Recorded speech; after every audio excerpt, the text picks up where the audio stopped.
Medak parliament Congress party MP అభ్యర్థిగా బుధవారం నీలం మధు ముదిరాజ్ నామినేషన్ దాఖలు చేశారు. అంతకుముందు మాజీ ఎమ్మెల్యే మైనంపల్లి హనుమంతరావు, ఆవుల రాజిరెడ్డి, మదన్ రెడ్డి, మెదక్ డీసీసీ అధ్యక్షులు ఆంజనేయులు గౌడ్, సుహాసినితో కలిసి మెదక్ పట్టణానికి చేరుకున్నారు. అనంతరం వాళ్లందరితో కలిసి సర్వమత ప్రార్థనలు నిర్వహించి ఆశీస్సులు తీసుకున్నారు. మెదక్ కలెక్టరేట్కు చేరుకుని జిల్లా ఎన్నికల అధికారి మెదక్ కలెక్టర్ రాహుల్ రాజ్కు నీలం మధు ముదిరాజ్ నామినేషన్ పత్రాలు సమర్పించారు. మెదక్ ఎంపీగా నీలం మధు ముదిరాజ్ భారీ మెజార్టీతో గెలుస్తున్నాడని మైనంపల్లి హనుమంతరావు ధీమా వ్యక్తం చేశారు. సర్వ మతాలకు వారి నమ్మకాలను గౌరవించే ఏకైక పార్టీ కాంగ్రెస్ మాత్రమే అన్నారు.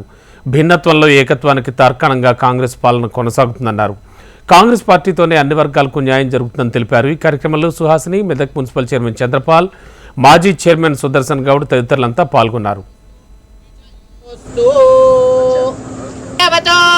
శ్రీ మహాసరస్వత్యై నమః.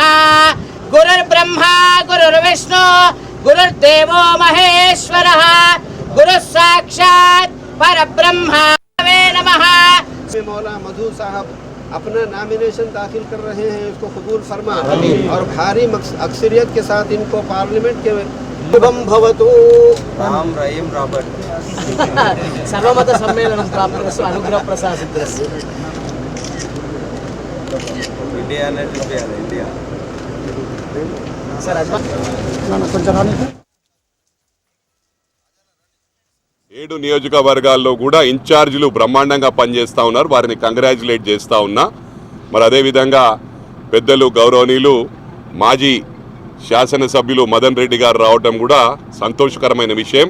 మా ఆవుల రాజిరెడ్డి అని అంటా ఉన్నాడు. బ్రహ్మాండమైన మెజారిటీ ఫస్ట్ 7 నియోజకవర్గాల్లో నర్సాపూర్ నుంచి ఇవ్వనున్నామని చెప్పి, అదేవిధంగా మా జిల్లా అధ్యక్షుడు మా సోదరులు ఆంజనేయులు గౌడ్ గారు, రాజిరెడ్డి అన్న, మదన్ రెడ్డి అన్న త్రిమూర్తులు కలిసింది కాబట్టి, అదేవిధంగా ఒక మహిళా శక్తి సోదరిమణి సుహాసిని ఎక్క కలిసింది కాబట్టి, ఈ త్రిమూర్తులతో పాటు ఒక శక్తి ఉంది కాబట్టి బ్రహ్మాండమైన మెజారిటీ ఇస్తామని చెప్పి కూడా ఈ సందర్భంగా తెలియజేస్తూ, మరి అదేవిధంగా ఈ ప్రజానికానికి తెలియజేస్తా ఉన్నా, మెదక్ పార్లమెంట్ ప్రజానికానికి కుటుంబ సభ్యులకు తెలియజేస్తా ఉన్నా, తల్లిదండ్రి లేని మా సోదరుడు, తల్లి తండ్రి అంతా మీరే ప్రజలు.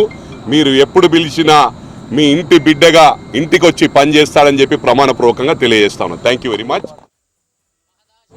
నామినేషన్ దాఖలు చేస్తున్నాం. ఆ నామినేషన్ దాఖల్లో ముఖ్యంగా స్థానిక ఎమ్మెల్యే రోహిత్ అన్న గారు, అదేవిధంగా మా అన్న ఎప్పుడు నాకు తోడుండి నన్ను ముందు నడిపించే మా అన్న, మా గాడ్ ఫాదర్ మైనంపల్లి హనుమంతన్న గారు, అదేవిధంగా డీసీసీ ప్రెసిడెంట్ ఆంజనేయులు గౌడ్ గారు, ఇన్ఛార్జ్ ఆవుల రాజిరెడ్డి గారు, అదేవిధంగా ex MLA Madan Mohan Reddy uncle గారు, అదేవిధంగా సుహాసిని అక్క గారు, మున్సిపల్ చైర్మన్ గారు, అందరూ మా కాంగ్రెస్ కార్యకర్తలు అందరం కూడా వచ్చి నామినేషన్ దాఖలు చేసినాం. మా నామినేషన్ దాఖల్లో మీరు చూడవచ్చు, నామినేషన్ పోతుంటేనే, కలెక్టర్ ఆఫీస్కి పోతుంటేనే మేము మా కాంగ్రెస్ పార్టీ అంటే సమానత్వం, రామ్ రహీం రాబర్ట్, అట్లా సమానత్వం కోరుకునే పార్టీ, ఇండియాను సమానంగా చూసుకునే పార్టీ కాంగ్రెస్ పార్టీ. కాబట్టి మేమందరం కూడా రేపు ఈరోజు నామినేషన్ వేసినాం. రేపు 13వ తారీఖు జరిగే పోలింగ్లో కూడా మెదక్ ప్రజలందరూ కూడా నన్ను ఆశీర్వదించి, నన్ను దీవించి మీకు సేవ చేసే భాగ్యం కల్పించాలని చెప్పి కోరుకుంటున్నాం. మీకు ఎప్పుడు అందుబాటులో ఉండి, మీ తమ్ముళ్ళలాగా, మీ కుటుంబంలో ఒక కొడుకులాగా మీకు ఎప్పుడు ప్రతి కాన్స్టిట్యున్సీలో అందుబాటులో ఉండే నాయకుడిలాగా ఉంటానని తెలియదు.